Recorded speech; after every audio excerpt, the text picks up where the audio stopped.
Premier Doug Ford pays a visit to Thunder Bay, making several funding announcements. Good evening and thank you for joining us. I'm Ryan Bonazzo alongside Haley Perreault.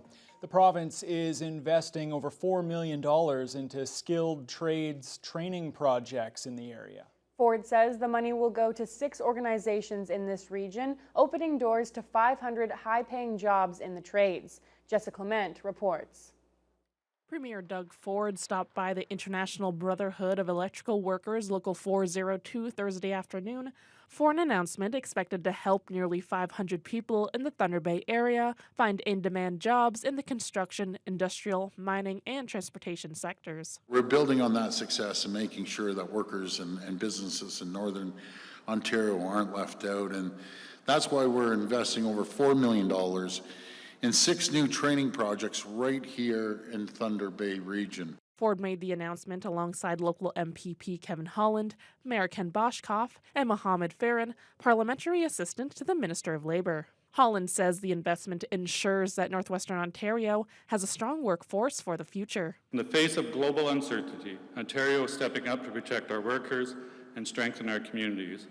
We are not only building a stronger skilled workforce, we are creating new pathways to prosperity for Indigenous communities, youth, women, and those living in remote areas. IBEW Local 402 was one of the recipients, receiving over $800,000. President Steve McEwen says the money will help them train aspiring electricians through in-class and on-the-job training. We now run a Tech Tools and Trades pre-applicant training program that allows, for our particular local, 20 new-to-the-trade participants to be able to learn the ins and outs of the electrical trade and start getting them a foothold towards getting their apprenticeship and moving forward in the industry towards skilled trades. The other 5 organizations receiving funding are Behind the Wheel, Liuna Local 607, Kiwetanuk Okimakanak Board of Education, Iron Workers Local 759, and Millwright Local 1151. Mayor Ken Boshkoff is hoping these programs will inspire local youth to enter into the trades. You know, we're great and blessed to have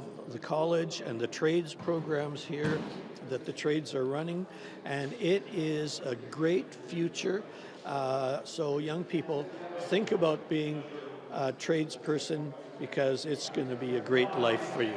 Ford was also at City Hall Thursday morning announcing an over $800,000 investment through the Building Faster Fund.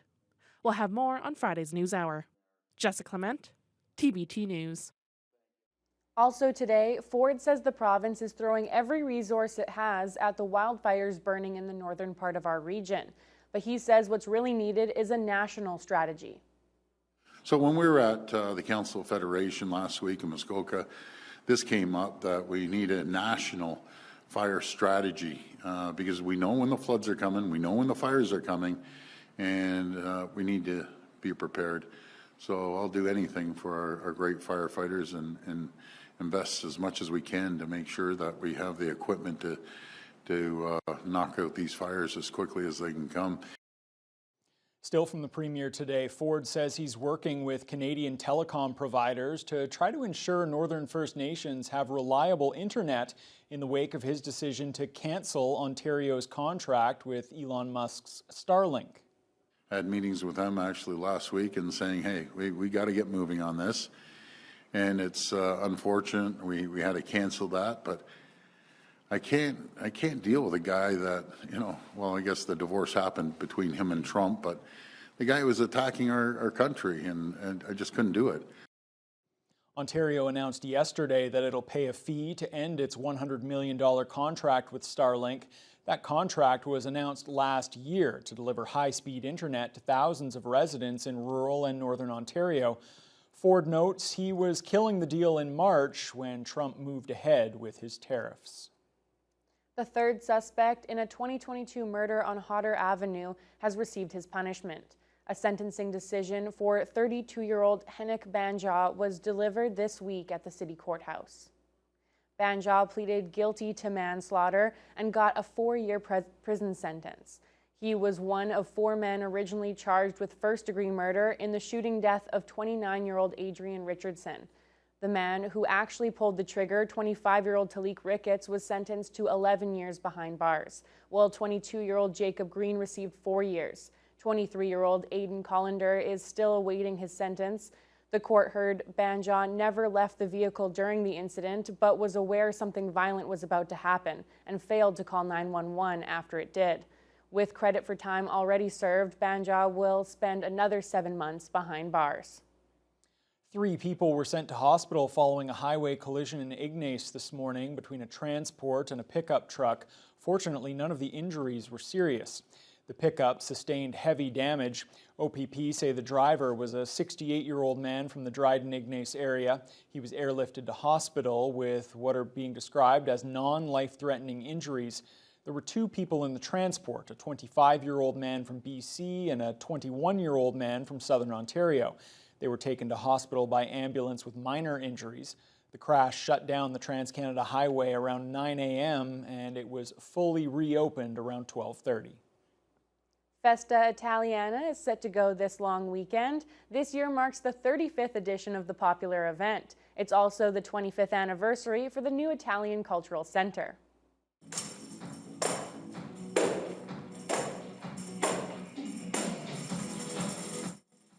Festa organizers hosted a kickoff event today with entertainment by La Stella Alpini dancers. They'll be among the performers on stage on Sunday and Monday. There will also be children's activities and the popular eating contests. And of course, there will be food vendors offering a variety of Italian favorites from pasta and meatballs to lasagna and crostoli. Longtime chair Benny Melchiore says one new thing this year is a free attendance draw. Every year we try to get something new, something exciting, and this year the big draw is the attendance draw, a free attendance draw for the trip for 2 to Italy. That there's no charge. All you have to do is just fill up a ballots, and we send the 2 people to Italy. We have about 10 hours of entertainment a day with, and food, different food from different parts of Italy. So we look forward to the big crowd for 2 days.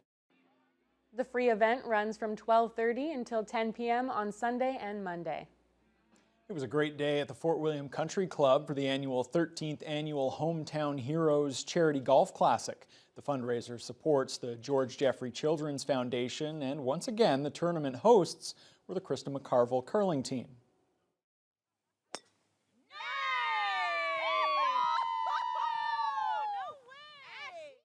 Ashley Sipola there showing she can golf as well as curl.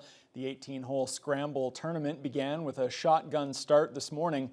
The event was expected to raise about $100,000 for the George Jeffrey Center, with 140 players participating. The day included plenty of fun contests and activities on the course, followed by a dinner, awards, and a celebration of the hometown curling heroes. George Jeffrey Foundation Director Cindy Levanto says the McCarville team also made sure to pose for photos with all the golfers who raised pledges for the cause. These girls are pretty special to Thunder Bay, Northwestern Ontario. Some teachers, Sarah Potts has 2 twin boys who are clients of our center, and what great way to celebrate them and their success in our city and region, and to have them as our heroes is pretty great. I love that it's for George Jeffrey Foundation. They've really been involved with my children, so it's just a great community event that, the organization does so much for so many kids. We have Randy out here helping us, and he's great. So, yeah, I just love that it's for a good cause. All right. This is the 5th year that you've been doing this. What do you think of it? Yeah, I mean, every year we have so much fun. We get invited back every year, and just for our team to get out and just thank, Thunder Bay, and thank all the organizations that have supported us in the past with our curling. We want to give back a little bit, and this is something really fun to do and support the George Jeffreys. The Hometown Heroes event has raised nearly $1.3 million since it began in 2012. Levanto says it will definitely be back again in 2026. The oldest local veteran of the Second World War has passed away. Elmer Auld turned 101 years old in early July. He served as a U-boat hunter in the North Atlantic and witnessed the loss of many lives at sea. Jonathan Wilson spoke with Auld on Remembrance Day last November. Here's a look back at that story about a remarkable man.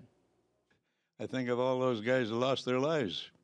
Yeah, think of it all the time, yeah. Elmer Auld joined the Navy as a teenager in 1941, serving as an able seaman. Every Remembrance Day, and just about every other day as well, he thinks about the lives lost in the Second World War. I can still see those young guys crying for their mothers and fathers.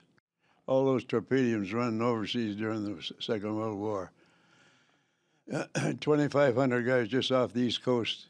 All those marches have been sunk, plus running overseas during the war.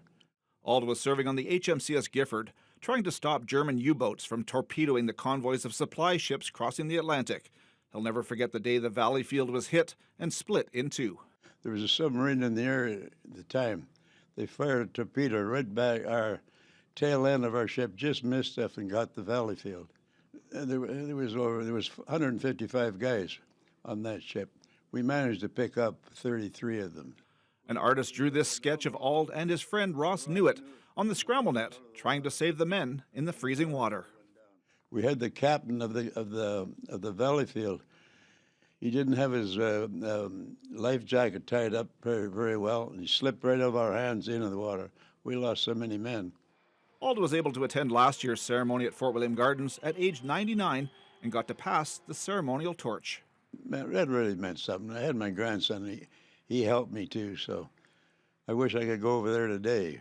But well, I did it for 79 years, so there you are. So Disappointed you couldn't make it this year? I really am, because I've done that ever since the Second World War. Old age is hell. Auld says he's glad to see the local ceremonies carrying on, but he worries that once all the Second World War veterans are gone, that the ceremonies will fade away and the new generation will soon forget them. I was on the bus the other day over to Walmart. Not one person had a poppy on. Of course, I guess half these kids, they don't know about the war anyway. So it's disappointing. Yeah. Jonathan Wilson, TBT News. And a reminder, we first ran that report back on Remembrance Day, and really what an incredible life. 100 years old at the time that we interviewed him, 101. Pretty remarkable. Remarkable, Absolutely. We'll turn our attention now to weather, and Fiona, it was another smoky day out there today, but there were some periods of clearness for a little bit. Yeah, I woke up this morning, looked at my window, and thought, blue sky. Didn't last long. Did not last long. We had, for the most part, pockets of local smoke moving throughout the city. Every once in a while, you'd think you saw clear skies, and then you'd turn down a street and you were amid a lot of smoke. So we had mostly smoky conditions and a high of 23, a low of 9, not far off the norm for this time of year. And just like yesterday, the winds were starting out from the southwest, very light, about 4 kilometers per hour. During the afternoon, they stay a little bit calmer than yesterday, but once again started rotating around, coming in from the northwest, supporting the ongoing smoke. And we've been showing this for a couple of days now. And unfortunately, each day they just keep moving it ahead one day. So it looks like it is going to continue through Friday for most areas. And once again, if you have any breathing problems, consider staying indoors. If it's a choice between staying cool and staying out of the smoke, okay, open the windows, keep yourself cool. But for the most part, if you can avoid the smoke, you definitely want to. There's been a lot of haze in Fort Frances as well. They're currently at their high for the day of 23. Red Lake matching that under mostly cloudy skies. They actually had smoke most of the day. It's just been in the last couple of hours. It's starting to shift out. Apparently it's shifting east because Greenstone had mainly sunny skies until about 2 hours ago. Now they're under haze, and they're also at their daytime highs in Armstrong and Greenstone in the low 20s. It isn't until you hit the northeastern corner of Lake Superior that we take a little bit of a tumble below the 20 mark. We're at 18 in Marathon, 17 in Wawa, and then back up to 20 in Sault Ste. Marie. Partly cloudy skies. They had a high of 21, so pretty close to it at this time. Here in the city of Thunder Bay tonight, we are going to be a little bit warmer than last night, a low of 12, right on the money for this time of year. Skies will technically be clear, but with more local smoke, it may not look that way, and winds will once again be from the northwest 5 to 10 kilometers per hour. So Mother Nature's getting a little bit redundant here. we're just kind of repeating the days. Tomorrow there is going to be kind of a boost in heat and humidity. Hopefully we can get rid of the worst of the smoke by then, but there is a very good chance of a lot of local smoke lingering through much of the day. So we may have to wait until we hit the actual long weekend proper before we can start enjoying the sunshine. Yeah, and hopefully we can. Tired of talking about the smoke, tired of breathing it in as well. Absolutely. Hopefully that can dissipate sometime in the next 24 hours or so. All right, thanks a lot, Fiona.